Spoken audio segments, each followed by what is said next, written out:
Darius Fulgum has a very particular set of skills. He can hurt you or help you heal. The hurt could come in the ring, where the 23-year-old has come from almost nowhere to making the United States Olympic boxing team. The healing could come from the Prairie View A&M graduate who is a registered nurse. Yes, a boxer and a nurse. Fulgum has chosen to put the latter aside for now as he concentrates on qualifying for the Olympics and his dream of winning an Olympic gold medal. Jerome sat down with him last week at O Athletic to talk about what should be an exciting year. A couple weeks ago, you got your first international competition. Yes, sir.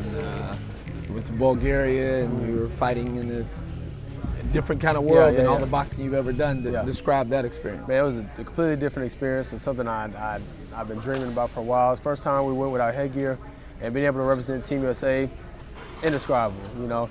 And so I'm ready to go into the next phase of competition. That was my first little taste, and I kind of just want more now. So, what did you learn from that? I mean, it's a different kind of fighting in a lot of ways, right? It is. Okay, the biggest thing I learned is to be relentless, start to finish. Which sounds like something you would think, you know, that is common sense that you would need to do anyway. But most times in the fight, you know, I started to feel comfortable. My shots was landing perfectly. And I started to feel, you know, a little too comfortable, and I let it get away from me. So that's something I learned is to be relentless from nonstop. No matter if I think I'm winning, because my opinion doesn't matter. If I think I won or not, it's up to the judges. So I would have thought you'd have got a little bit of that lesson at the trials down at Lake Charles. Man, you know what's funny?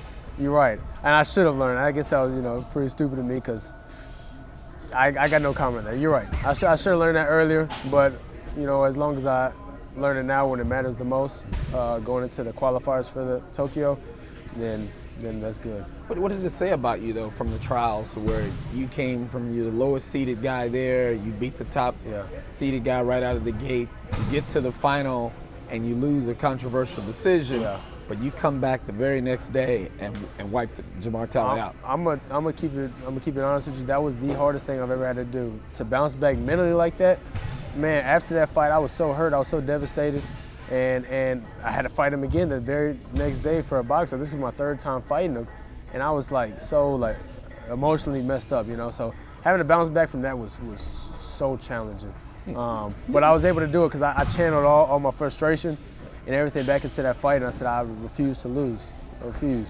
One thing about sports, and boxing is worse at it than other sports because your life is on the line. Yeah. But you got to keep everything out of the ring except what's happening in the ring. But in that kind of situation, your whole family is there and everybody's loud, and you lose. It hurts more than just losing, right? It hurts, and honestly, my family was probably more hurt than I was.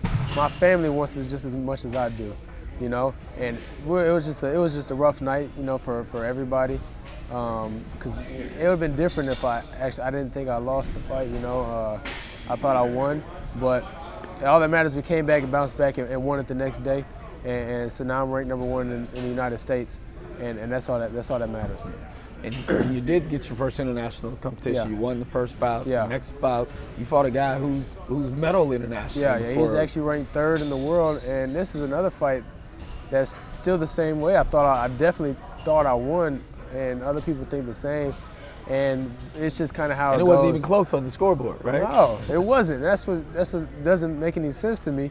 But you know, I fought Bulgaria in Bulgaria. It could have been the home cook. I don't like to throw that out there, but I mean, I think it is what it is, and I'm just hoping we get some better judging next competition. So what do you have to do to ensure a spot in Tokyo? So we go to Argentina in the end of March and early April. We go there, that's our first qualifier. So me personally, I have to place top 3 at that tournament. Some other weight classes are a little bit differently, but for my weight class, the heavyweight, I have to get top 3. Now, most the Olympic heavyweights can be some big dudes. You go at what are you, about 200? No, I'm not even that. I'm about like 190. Oh, you're a little like that. Yeah, I'm small. I'm a little small, but I truly believe, like, if you can fight, you can fight. You know, the weight does play a factor at the very, you know, top level in the pros and stuff, but I've learned from experience that when I start cutting weight, I feel extremely weak, fatigued, and I don't fight my best self. So I fight best at what I'm comfortable at, and so that's what I realized, and it's been working so far. I've been competing with the very best of the best.